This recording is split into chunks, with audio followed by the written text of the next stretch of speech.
আসসালামু আলাইকুম। আপনারা দেখছেন আপডেট বাংলাদেশ, আর সাথে রয়েছি আমি রুবেল। 10 জুন বাংলাদেশ এবং বাংলাদেশ ফুটবলের জন্য অন্যরকম একটি দিন। বাংলাদেশের ফুটবল খেলা নিয়ে এর আগে এত হইচই আর কখনো হয়নি, কিন্তু এবার কেন? এর উত্তর হয়তো সবারই জানা। হাতে আছে আর মাত্র কয়েক ঘন্টা। এরপর সিঙ্গাপুরের বিপক্ষে খেলবে বাংলাদেশের হামজা, সমিত, জামাল ভুঁইয়া, ফাহমিদুলরা। এশিয়া কাপ কোয়ালিফায়ার্সের গুরুত্বপূর্ণ ম্যাচটা তাই মাঠ ও মাঠের বাহিরের দেশের ফুটবলে এক ঐতিহাসিক দিনের সাক্ষী হতে যাচ্ছে। দীর্ঘ 5 বছর পর আবারও ঘরের মাঠে শুরু হতে যাচ্ছে আন্তর্জাতিক ফুটবল ম্যাচ। জাতীয় স্টেডিয়ামে সর্বশেষ আন্তর্জাতিক ফুটবল ম্যাচ অনুষ্ঠিত হয়েছিল 2020 সালে নেপালের বিপক্ষে। এরপর শুরু হয় এই মাঠের সংস্কারের কাজ। প্রায় 160 কোটি টাকা ব্যয়ে সংস্কার করা হয়েছে জাতীয় এই স্টেডিয়ামের। বর্তমানে এই মাঠে এবং প্লেয়ার্সদের ড্রেসিং রুম থেকে শুরু করে এর প্রতিটি কোনায় কোনায় চলছে শেষ মুহূর্তের ফিনিশিংয়ের কাজ। এছাড়া খেলা চলাকালীন সময় যাতে কোনো রকম নিরাপত্তা ঝুঁকি না থাকে, সেজন্য কয়েক স্তরে নিরাপত্তা থাকবে এই পুরো স্টেডিয়াম এলাকা জুড়ে। ইতিমধ্যে পুলিশের স্পেশাল টিম সোয়াত মিলে তাদের মহড়া সম্পূর্ণ করেছে স্টেডিয়ামের ভিতরে। আমাদের আজকের আয়োজনে জাতীয় স্টেডিয়ামের কালকের ম্যাচের আগের সর্বশেষ প্রস্তুতি নিয়ে থাকছে বিস্তারিত, তাই শেষ পর্যন্ত আমাদের সঙ্গেই থাকুন। ক্রিকেটে মগ্ন জাতি এবার মেতেছেন ফুটবল প্রেমে, তাই তো এবারে বাংলাদেশ সিঙ্গাপুর ম্যাচের টিকিট হয়েছে সোনার হরিণ। দেশের মাটিতে তাই পুরনো জাতীয় স্টেডিয়াম তৈরি হয়েছে ইউরোপীয় ধাঁচে। নজর কেড়েছে এর শেড থেকে শুরু করে বসার চেয়ার, ফ্লাড লাইট, বিশাল জায়ান্ট স্ক্রিন, প্লেয়ার্সদের ড্রেসিং রুম থেকে শুরু করে এর সব কিছুই। দীর্ঘ সময় ধরে চলতে থাকা দেশের ঐতিহ্য, ইতিহাস বহন করা জাতীয় স্টেডিয়ামের পুরনো রূপ বদলে রূপ নিয়েছে আন্তর্জাতিক মানের স্টেডিয়ামে।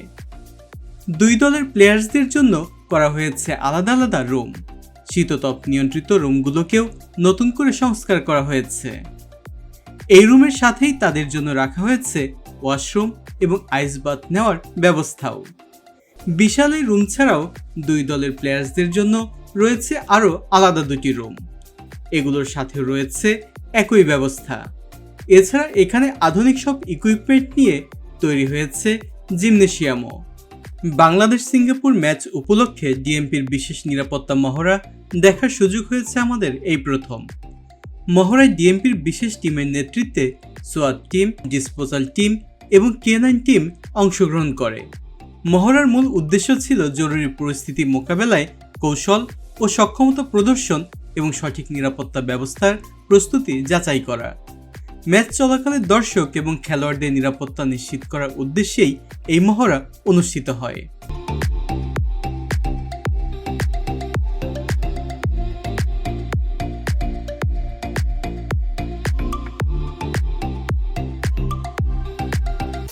এবার এসে দেখতে পাচ্ছি বাংলাতেও নাম ফলক বসানো হয়েছে স্টেডিয়ামে, সেই সাথে জায়ান্ট স্ক্রিনের উপরের নামটিকেও স্বয়ংসম্পূর্ণ করা হয়েছে। এই স্টেডিয়ামের সংস্কার কাজ নিয়ে হয়েছে নানা আলোচনা সমালোচনা। স্টেডিয়ামের শুরুতে 36,000 ধারণ ক্ষমতা থাকলেও এখন তা 22,085টি। গ্যালারির সব পুরনো চেয়ার খুলে সেখানে বসানো হয়েছে নতুন লাল রং সহ আরও 2টি রঙের সুন্দর বিন্যাসের চেয়ার, যা স্টেডিয়ামের সৌন্দর্য বাড়িয়েছে বহুগুণে। দেশের ক্রিকেটে ডিজিটাল বিজ্ঞাপন বোর্ড দেখা গেলেও ফুটবলে হয়তো এবারই প্রথম দেখা যাবে ইউরোপিয়ান ফুটবল মাঠের মতো ডিজিটাল বিজ্ঞাপন বোর্ড। ইতিমধ্যে ডিজিটাল বিজ্ঞাপন বোর্ড বসানোর কাজটি শেষ হয়েছে। এছাড়া স্টেডিয়ামের গ্যালারিতেও স্থান করে নিচ্ছে স্পন্সর বোর্ড। এই স্টেডিয়ামের পুরনো কাঠামো ঠিক রেখেই করা হয়েছে সংস্কার। পুরনো জায়ান্ট স্ক্রিন খুলে বসানো হয়েছে নতুন এলইডি স্ক্রিন। এর ফলে আগের থেকে আরও ভালো দেখা যাবে স্কোর সহ খেলার যাবতীয় তথ্য। এই স্টেডিয়ামের বড় চমকগুলোর মধ্যে একটি হচ্ছে এর নতুন ফ্লাড লাইটগুলো। নতুন লাইট আনা হয়েছে স্পেনের মাদ্রিদ থেকে। ফিলিপস ব্র্যান্ডের এলইডি ফ্লাড লাইট ইতিমধ্যে স্টেডিয়ামের 4টি টাওয়ারে বসেছে।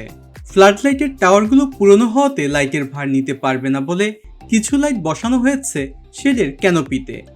সব মিলিয়ে রাতের আধারকে জয় করে কালকের ম্যাচকে করবে আরও উপভোগ্য। এই স্টেডিয়ামের সবচেয়ে বড় চ্যালেঞ্জটা ছিল ফুটবল পিচ নিয়ে।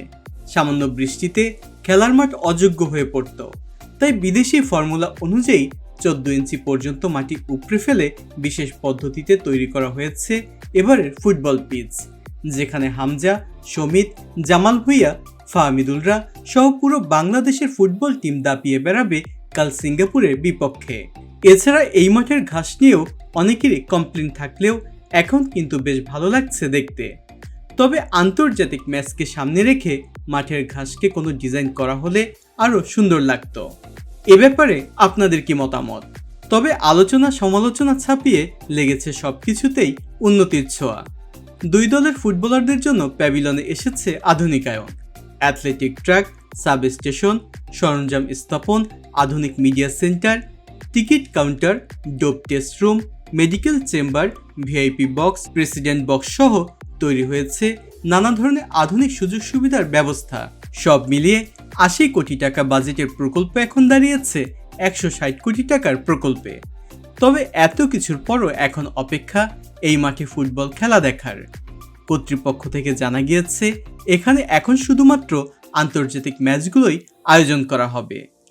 ঢাকার ব্যস্ততম এলাকা মতিঝিলের পাশে সমৃদ্ধ ঐতিহ্য নিয়ে মাথা উঁচু করে দাঁড়িয়ে থাকা, অর্ধ শতকেরও বেশি সময়ের সমৃদ্ধ ইতিহাসে ক্রিকেট, ফুটবলের পাশাপাশি Asia cup hockey, archery, athletics আয়োজনের উদাহরণ আছে এই স্টেডিয়ামটির। তো বন্ধুরা, এই ছিল আমাদের আজকের আয়োজন। ভিডিওটি কেমন লেগেছে কমেন্টস করে জানিয়ে দিন। সেই সাথে ভিডিওটি ভালো লাগলে শেয়ার করুন বন্ধুদের সাথে। আর যারা নিয়মিত আমাদের ভিডিও দেখেন কিন্তু এখনও চ্যানেলটি সাবস্ক্রাইব করেননি, তারা সাবস্ক্রাইব করে পাশে থাকা বেল আইকনটি প্রেস করে দিন, যেন পরবর্তী ভিডিওর নোটিফিকেশনগুলো পেয়ে যান সবার আগে। আর যারা ইতিমধ্যে চ্যানেলটি সাবস্ক্রাইব করেছেন তাদেরকে জানাচ্ছি অসংখ্য ধন্যবাদ। যে যেখানেই থাকুন ভালো থাকুন, সুস্থ থাকুন। আজকের মতো আমি রুবেল বিদায় নিচ্ছি। আল্লাহ হাফেজ।